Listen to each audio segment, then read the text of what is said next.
គោលការណ៍នៃការសន្សំលុយដ៏ឆ្លាតវៃគឺគេត្រូវតែដកសន្សំមុនពេលចាយមិនមែនដកចាយឲ្យបានត្រឡប់មកសន្សំទេដកចាយឲ្យបានត្រឡប់មកសន្សំបានត្រឹមតែការសោកស្ដាយប៉ុណ្ណោះពីព្រោះថាពេលបានលុយមកហ្នឹងលុយច្រើនចិត្តធូ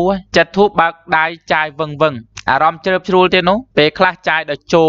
លជាមួយនឹងមិត្តភ័ក្តិចូលជាមួយនឹងគ្រួសារចូលជាមួយនឹងបងប្អូនចូលជាមួយនឹងសាច់ញាតិហើយបានមិត្តភ័ក្តិខ្លះសាច់ញាតិខ្លះបញ្ចូ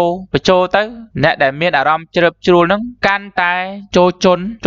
ចូលធូររលុងអស់តើតែចាយអស់ទៅបានភ្ញាក់ខ្លួនព្រឺតហើយរឿងគ្រប់គ្រងអារម្មណ៍នៅពេលដែលមានលុយច្រើននេះយើងមើលទៅជារឿងងាយទេប៉ុន្តែផ្លេចខ្លួនលុយចេញទៅអស់ដូច្នេះហើយបានជាយើងត្រូវមានគោលការណ៍មួយគឺត្រូវដកសន្សំមុនពេលចាយហើយដកសន្សំឲ្យបានច្រើនបំផុតអត់គិតភាគរយទេបើយើងគិតថាដកសន្សំ 10%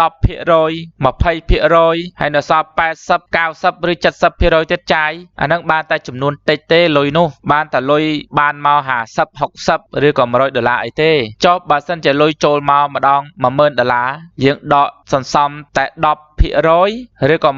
20%ទុក80% ទៀតចាយមានន័យថាចាយ$8000បាត់ទៅហើយគោលការណ៍នៃការសន្សំគឺត្រូវតែសន្សំឲ្យបានច្រើនជាអតិបរមាសន្សំច្រើនមកអស់ផលិតភាពតែម្ដងកាលណាយើងសន្សំកាន់តែច្រើនណាយើងនឹងមានទឹកចិត្តសន្សំកាន់តែច្រើនហើយយើងមានបំណងក្នុងការបង្កើតលុយឬក៏វិនិយោគកាន់តែច្រើនចំណែកលុយដែលនៅសល់ពីការសន្សំហ្នឹងបើវានៅសល់កាន់តែតិចយើងកាន់តែត្បិតត្បៀតយើងកាន់តែប្រឹតព្រៀងយើងកាន់តែមានសតិប្រុងប្រយ័ត្នវាធ្វើឲ្យយើងមានសណ្ដាប់ធ្នាប់មានវិន័យមានក្រិតក្រមក្នុងការចាយវាយគឺយើងចាយទៅចំទិសដៅតែម្ដងដូច្នេះកុំខ្លាចរឿងដកសន្សំឲ្យបានច្រើនហើយទុកចាយតិចបានហើយស៊ូឲ្យស្ដួចកុំឲ្យដាច់ចាយតិចបានហើយទុកលុយសន្សំសិនហើយសន្សំយកទៅវិនិយោគហើយបានចំណេញពីការវិនិយោគនោះគឺធ្វើតាមលំនាំចាស់ទៀតដកសន្សំជាមុនដកសន្សំឲ្យបានច្រើនបំផុតសន្សំគ្រប់ចំនួនយកទៅវិនិយោគភ្លាមហើយធ្វើបែបហ្នឹងជាបន្តបន្ទាប់នោះ